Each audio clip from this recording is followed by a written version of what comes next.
welcome back to Public Sector Voices with Emily Rogers. Today we're joined by Sir David Bell. He has seen local government from every angle over the past 38 years. Teacher, head teacher, council director of education, chief executive, national official, and vice-chancellor of 2 universities. More recently, and in the midst of lockdown, he has become the non-executive chair of Carbon Homes, a large social housing provider serving the northeast of England and Yorkshire. In short, we'd be hard-pressed to find a more comprehensive view of how local government has evolved. Great to speak to you today, David. Thank you for joining us. My pleasure. So, you've spent 38 years working within the public sector. You must have seen a lot of things and a lot of changes as well. Can you tell us anything about the biggest changes that you've seen and which of the ones have been the most positive? Yes, well, I began a teaching career in the west of Scotland in the early 1980s, but very quickly moved south and spent a number of years both in local government and in central government. And I suppose one of the most significant changes I've seen is in relation to the role of local authorities. hmm In particular, see a very interesting issue now about the extent to which local authorities are trusted to do things. And I think that's been a recurring theme over the past 3 decades or so. To what extent are local authorities trusted to get on with the business locally, or do they have to be subject to significant central government control? So, what do you think? Are they trusted enough, or? Well, if I think about the various functions that have gone from local authorities over the years, I mean, education to a large extent has gone, housing hmm stock transfers, social care responsibilities, a number of changes. And I do think that probably government is still rather sceptical, sadly, in my view, and wrongly, in my view, about hmm capability and capacity of local government. We are a remarkably centralised country, Emily. Uh, hmm the man and woman in Whitehall, and I've been there, always like to think that they know best and have much more significant devolution of responsibility to local authorities and trust them to get on with the job.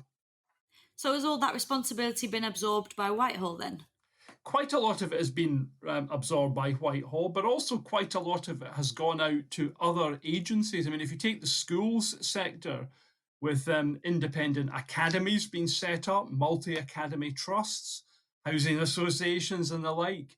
So local authorities now perhaps have a less directive role.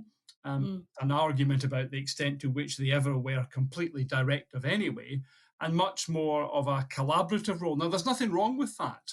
Absolutely nothing wrong with that. But I think as the pandemic has demonstrated, you need people who know their local areas extremely well. They know how to make local services work, how to join them up, how to coordinate them. You can't do that sitting in Whitehall. And I would like to see greater opportunities in the future for local authorities to play an even more active role. So, what would you consider to be then like the golden age of local authority? Can you remember a time when it was kind of just how you think it should be? I don't think there's ever a golden age because it's tempting, isn't it, to sit here and think about the good old days. But I certainly think there was a period, probably in the 80s and 90s, where local authorities were, yes, they were adjusting to new ways of doing business. Many of them were modernising their ways of operating. They were making big steps and strides to regenerate local communities. And I think we saw and continue to see some very active local government across the country. And I think we just need to give local government the confidence to act. And I'm seeing that locally here in Sunderland, where I'm based now. The local authority is really getting a grip here and is very much pushing local regeneration efforts, which I think are going to transform the city. So there's something about confidence, and it's something about responsibilities being granted so that local authorities can get on with the job without always feeling that they're beholden to Whitehall. And they're going through another transformation now in terms of like digital and things like that. And it's kind of been sped up by the pandemic because local authorities have had to adapt and get to grips with kind of technologies that they might never have considered before. I think that's right, Emily. Although, again, it's perhaps the case that local authorities had undertaken something of a quiet revolution anyway on that front. Many local Mhm. services had gone online. Many citizens and residents were making use of online services, but absolutely the case that the pandemic has accelerated that. And I think it's a really interesting question, isn't it, for public services more generally, the extent to which we will go back to a pre-pandemic position, or whether actually we'll find that more and more customers, even those that we've thought have always been slightly hesitant about using online services, will continue to use them in the future. Yeah, that's definitely the kind of the story that I'm getting when I speak to people within local authorities, that it just doesn't make sense to go back now. Yes, we have to avoid any kind of digital exclusion, if I can put it that way. We want Yeah. to make sure that everyone has got access to the right kind of services. But I think you can do that in a way, sort of hybrid way, if I can use that word, whereby, yes, services are available online, but also if people still want to use the telephone and perhaps even pop in, they still Mhm. have the opportunity to do that. But I think it's certainly the case that we will see a greater preponderance of digital services in the future. 100%. So we know that you're the Vice Chancellor and Chief Executive of the University of Sunderland. How have you found this role in comparison to the other roles that you've held within like local government? Well, I've had quite a varied career in that I've worked, of course, in the school system. I've worked at two national roles as the chief inspector of schools and the permanent secretary, and obviously been a local authority director and chief executive. I mean, universities, although people often think of them as public institutions, they are actually formally classified as private sector institutions, and they do have equally a lot of public funding coming into them by a variety of means. Universities are perhaps an interesting interesting communities, because obviously you've got, as most people would see it from the outside, you've got the academic side of the university and you've got the professional services and the support side of the university. I think most vice chancellors would tell you, Emily, that the academic mission of the university rightly has to be front and centre, but that has to be supported by excellent services behind. So, to that extent, it's not unlike other areas where you have a core business or a core mission, and then you surround and support that with other services. And I think an institution like Sunderland is a very good example of a university that's deeply embedded in the city, and Mm, for the relationships that we have with the local authority, with the health system, with the private sector, similar to the kinds of relationships you would have if you were running a local authority as well. So I think I've been able to deploy a number of the skills and some of the lessons I've learned along the way over the past nearly 4 decades. yeah. And how are you, well, universities in general, but specifically Sunderland, how are they coping with the disruption over the past few months? Well, we all spend a lot of time at universities, in universities, and I suppose this is the case in all organisations, agonising over change. Mm, How long is change going to take, and how difficult is it going to be? My goodness, in March, we all had to change, one might even say, transform our business in a matter of days. yeah. And so the university did that. We moved all of our teaching and learning activity online. Obviously, we moved all of our services, our academic staff, our professional staff off campus, and then ran remotely. And it's been remarkably successful, interestingly. We've had good feedback from students about the service that they've received. We've continued to support them in a variety of ways. And of course, we've just come to the end of the examinations season, and we've Mm, managed to pull off all the examinations and assessments that were required. And of course, that's made us rethink how we do them, because we've not been able to do them in the traditional old large hall or lecture theatre or gymnasium where examinations are usually held. We've had to think quite differently about how we do them. So I think the University of Sunderland's coped incredibly well, but I think that's a story that you will hear across the higher education sector generally. And as we were saying a few moments ago, Emily, I don't think we will necessarily go back to everything that we did mm. before. and we'll do some things very differently in the future. Out of interest, how did you do the exams? Quite a lot of the time, we did assessments by students using materials that were sent out. So they weren't necessarily written and private. Some of them were using case studies and other materials. So we did them in a whole variety of ways so that students maintained academic rigor, but we also gave students the opportunity to, we hope, make progress. I think the interesting thing for us is to review the outcomes of these examinations and assessments because uh, we all spend quite a bit of time thinking about the best way to assess students. And I think there are some quite important lessons for us here about what constitutes a good assessment or good examination. And I think we're going to learn some lessons from that in the future. Yeah, I was just about to say it'll be fascinating to see what the set of results are like in comparison to more traditional years because this has all kind of been plucked from the top of everybody's heads.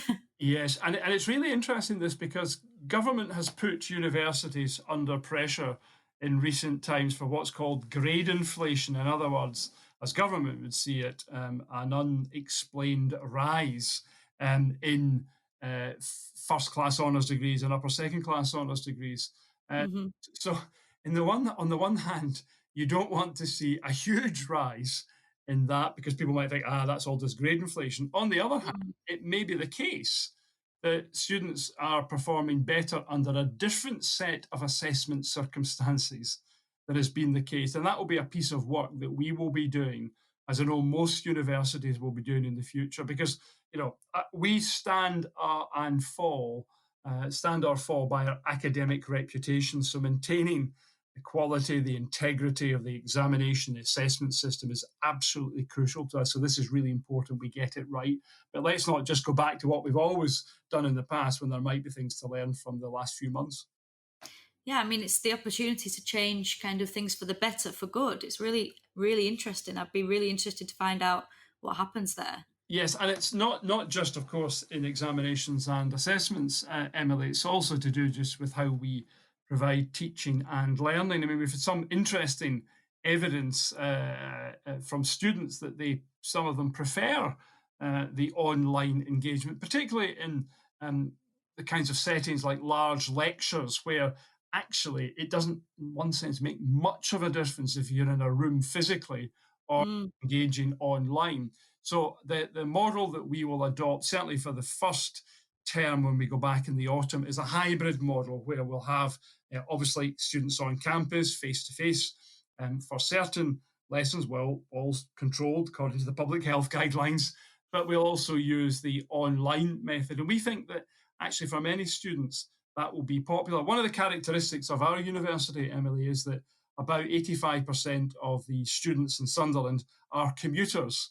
So hmm. residential, they come in and out to university every day. A high percentage of them are also mature, so they're over the age of 21. So actually, we see opportunities here for a different kind of teaching and learning that might suit our students' families and personal circumstances better. Yeah. And as kind of anchor institutions for the local regions and economies, what role will higher education play to make sure that these disruptions don't have a negative effect on the skills gap across the country? Well, I can see a number of ways in which we can contribute, Emily. I mean, first and foremost, the students come to our university to do the courses that are really important. So, our health programs, which go from paramedic science through nursing, physiotherapy, occupational therapy, pharmacy, right up to our medical school. Those are Hmm. incredibly important disciplines and subjects that students want to study. And you won't be surprised to know, Emily, that the application numbers right across all of those subjects have just rocketed this. That's amazing. And in a sense, that's a positive outcome of what have been very grim circumstances that students thinking about their future see working in the health system as a noble and great place to be. So that's really good. We also have got a big school of education, and our teacher education numbers are high. We train engineers and computer scientists, people working in the creative arts, people working in business and management and tourism. So we're providing the kinds of skills that I think are going to be essential for the local economy. We also work very closely with local businesses, trying to meet their needs, and that can be research and innovation needs, as well as providing training and staff development. And we do all of that in the context of the North East of England Local Enterprise Partnership Economic Plan. So we use that local economic plan both to shape our curriculum and the subjects that we offer, as well as the businesses and public sector bodies that we work with. So I think that anchoring, being anchored, is very much being in tune with your local and regional economy. So I think we're going to play a really important role there. And of course, there's a government's levelling up agenda, Emily. Hmm. We still have to see what that looks like. But universities in the northeast of England are playing a collaborative role in putting forward ideas and plans, and we hope that government's going to be sympathetic to supporting them. So university is very much at the centre of the, I hope, the recovery as we come through the pandemic. And what about how are they kind of responding to the calls for, well, the fact really that there's going to be a load of green new jobs and the workforce of the future that we're looking at over the next however many years? Is that something that is going to be incorporated into new courses available, or is it not the kind of thing that we need to go to university for? Oh no, I think it's a really important part of it. I mean, it's not the kind of academic disciplines that would support the green economy, probably found mostly in our School of Technology through engineering and to some extent in our business school. But I look Hmm. at other Northeast universities, Newcastle University, a great example, doing a huge amount of work to support the offshore industry, and an industry now, of course, which is becoming much greener than it has been in the past. Durham University in Northumbria also supporting that part of the economy. So absolutely, universities are going to be there. And of course, that can be in skills development at all levels. And in that regard, our further education colleges play a very important part too. So I think we can see the further and higher education sector being absolutely crucial to the growth of the green economy. Great. And speaking of kind of big changes in the future, obviously we have the transition period for Brexit coming up, and Sunderland has been referred to as the Brexit Central. What do you think the local impact will be to places like Sunderland of this transition period? I think it's very frustrating that Sunderland has had that title, because there's much more to this great city than just being characterised by a particular vote on Brexit night. Uh, Yeah. I think we are pretty optimistic. I mean, there are the kinds of issues that the whole country is facing at the moment. What's going to happen to the supply chain? What's going to happen to people coming in and out? But I think we're quietly optimistic that the city can adapt. Because if you look at the recent developments in the city, I mean, Legal and General putting £100 million worth of investment in the city. There are great new arts and cultural facilities. The seaside part of Sunderland getting even further investment. There's a lot of confidence around the city. And Hmm. that's why, the frustration about the Brexit vote. Yes, I mean, that was then. This is now. Mm. I think what everyone here is trying to do is to focus on the opportunities that might present themselves. You know, of course, that this city is the home of Nissan, as well as a very substantial supply chain supporting the automotive industry and, of course, wider manufacturing in the northeast of England. So, we're keeping a close eye on all of those developments, but we see opportunities rather than threats at the moment, Emily. Yeah, and let's think about it now. That vote was a good 3 years ago or so. Nearly 4 years ago, wasn't it? Now Was it 2016. four? Just, where's life? Well, a lot's Where's life changed. I gone? mean, we've gone through a global pandemic since then. Yes, and count the number of prime ministers we've had since then. You know, Yeah. all the political and economic changes and upheaval.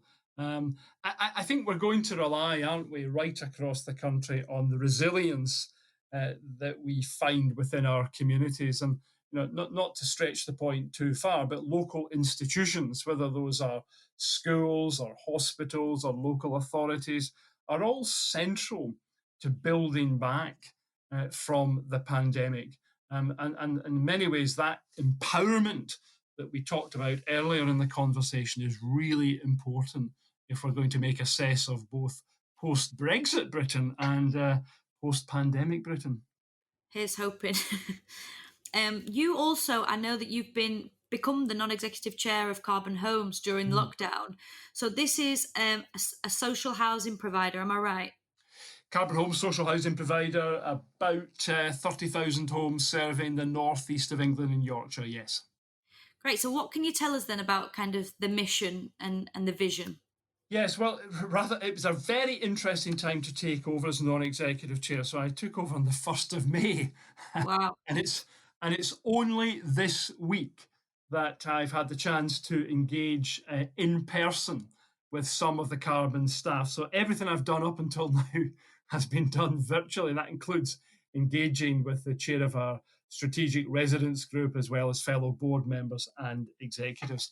I think what appealed to me about Carbon, Emily, was its vision for a strong foundation for life. And in many ways, that resonates with me as an educationalist. And of Yeah. course, over my career, I've seen the crucial role that housing plays because you can have the best education system and the best schools, but if children and young people go home to poor quality housing, that's going to have a major impact on their education. So, housing has always been a policy area that's interested me. And now I've got the chance to work with this really high quality organisation that is providing great homes to people here in the northeast of England and in Yorkshire. And I'm assuming the name Carbon, that's got something to do with the fact that these homes are kind of energy efficient or low Well, carbon. well, it hasn't, funnily enough, although in a Oh, sense really? it's K for carbon rather than C for carbon. Now, obviously, we are interested in the broadest sense in regeneration, in sustainability, and all of that. And of course, like every housing association, we're concerned about that. But it's not as if all of our homes have a particular carbon focus, although we are concerned, of course, Yeah. to make that happen. I mean, our key aim is, as you would expect, to provide as many good homes as we can. But I think what's also interesting about Carbon Homes is it's as interested in the regeneration of the communities in which people live. So it's all very well having, a nice home to live in, and that's really important that we do that and keep that core and central to our mission. But we also want to help strengthen the communities in which people live.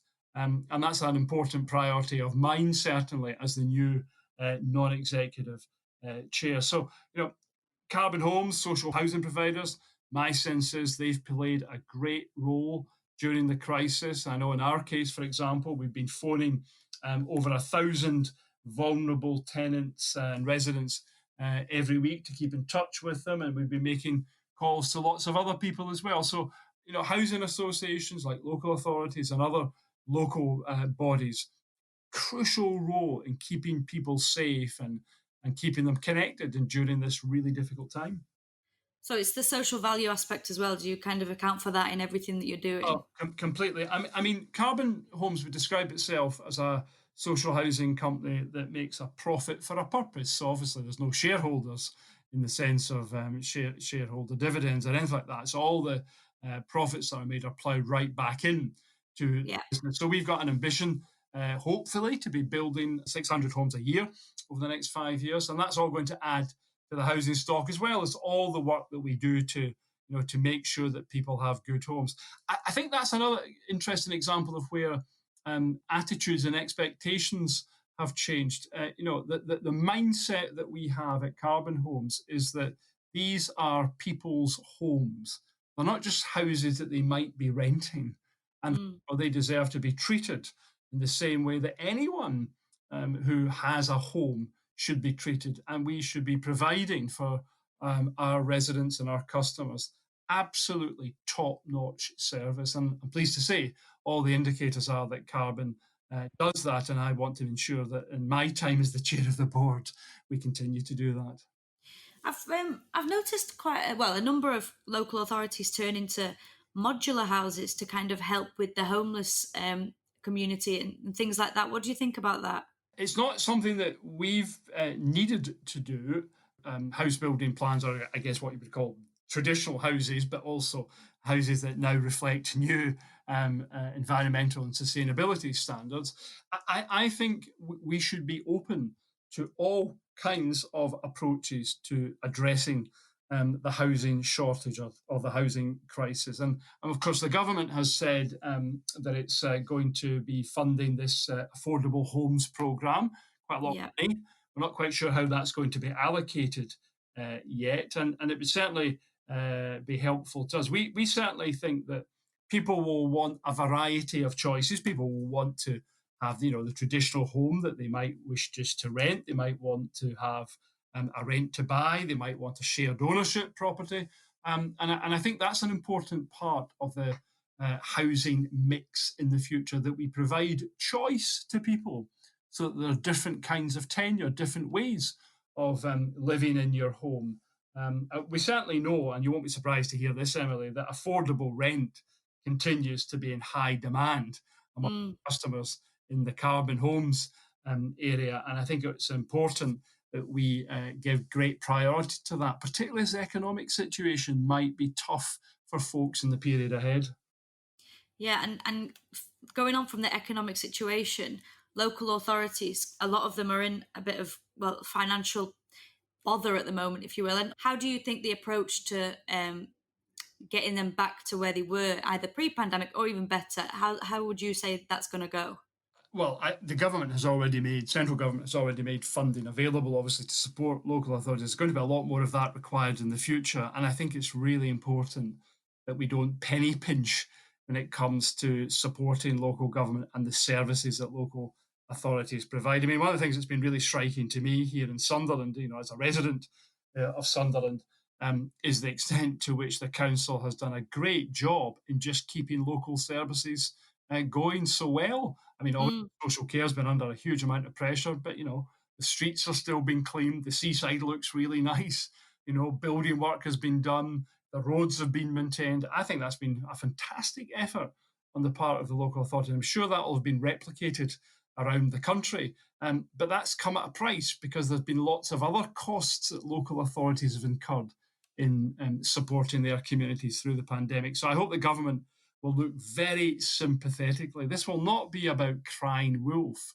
These are real pressures that local authorities are facing. And I think it's very important for all of our sakes that we have strong local authorities to provide the kind of community infrastructure and support that we all rely on. Well, definitely. I mean, without local authorities, that what is the community? Well, it's an interesting point for the university as well, Emily. I mean, I've always said that a strong university needs a strong city, and a strong city needs a strong university. You know, Yeah. we rely on the quality of what the local authority does, whether that's how safe the place is, which is very safe, incidentally. The quality of the city centre, the quality of the public transport, getting around the place, how it looks and feels. And at the same time, I think the city knows that having a strong university providing courses that people want is part of the attraction of the place. So we feel that we're in a very connected relationship with the local authority. So the success of the local authority, we feel, is absolutely crucial to our success as a university. Yeah, and hopefully those successes will grow, and as we move out of this period, we'll be going into a new and an exciting one for the future. Absolutely, and I hope that there's a bright future, not just for the country, but of course for the University of Sunderland and for the city of Sunderland. David, thank you so much for joining us. My pleasure, Emily. Thank you for listening to this week's Public Sector Voices. Next week's episode will centre around hydrogen transport, where we'll be joined by Eamon Ives, researcher at the Centre for Policy Studies.